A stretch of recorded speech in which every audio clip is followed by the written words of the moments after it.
Louisville police officer who fired the fatal shot that killed Breonna Taylor has a new job in law enforcement.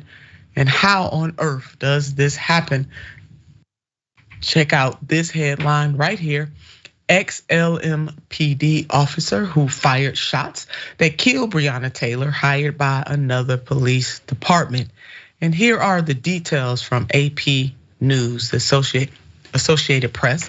The Carroll County Sheriff's Office on Saturday confirmed the employment of Myles Cosgrove, who was fired from the Louisville Metro Police Department in January of 2021 for violating use of force procedures and failing to use a body cam during the raid on Taylor's apartment. Investigators said that Cosgrove fired 16 rounds into the apartment after Taylor's front door was breached during a narcotics raid on March 13th, 2020. Thinking an intruder was breaking in, Taylor's boyfriend fired a shot from a handgun at the officers. Officers Jonathan Mattingly was struck in the leg, and the officers returned fire, killing Taylor in her hallway. Now, obviously, people showed up in downtown Carrolton Monday morning to object to the hearing. Here is some of what they had to say. I think he should be in jail. It is absolutely ridiculous that Cosgrove is policing our town. And that's coming from Haley Wilson, a 24-year-old resident. And how did he get the job? Inquiring minds want to know, and we're gonna go into this a bit here. In November, the Kentucky Law Enforcement Council voted not to revoke Cosgrove's state peace officer certification, meaning he could apply for other law enforcement jobs in the state. And according to a local news outlet, WKLY, the Carroll County chief stated, "We're going to give him a chance." Well, Yasmin, look, I'm certainly, I don't know, I'm almost speechless about this. Certainly one for giving people another chance. But in this particular case right here, let's give him another chance to find a new profession.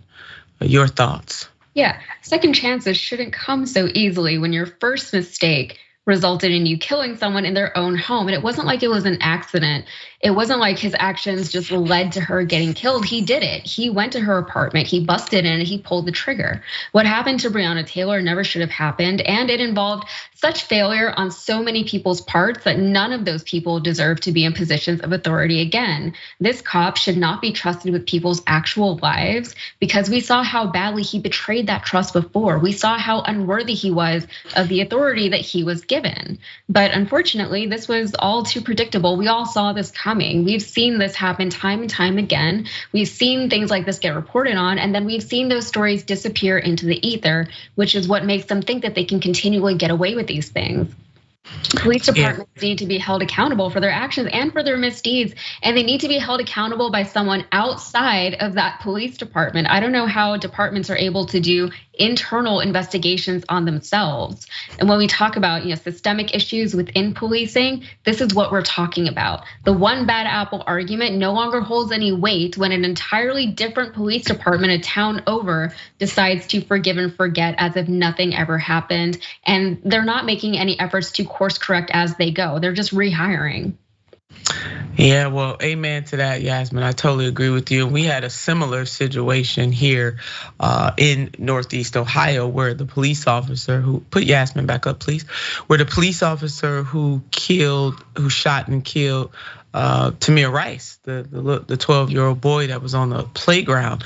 He came from a department in Independence, Ohio, I believe, and was hired by the Cleveland Police Department. And in his jacket, it really made it clear that he should not be a police officer, that he was quick to shoot. And I'm paraphrasing what was in that jacket, but pretty much that's what they said. Now that police department actually, Yasmin, did the right thing by saying, hey, this dude probably shouldn't be a police officer. We don't know if he is police officer material, whether he should be one. They wrote that down in some kind of way. He slipped through the cracks and was hired by the Cleveland Police Department and then ended up shooting young Tamir Rice. So I agree with you. So quickly, so fast, these things like this happen.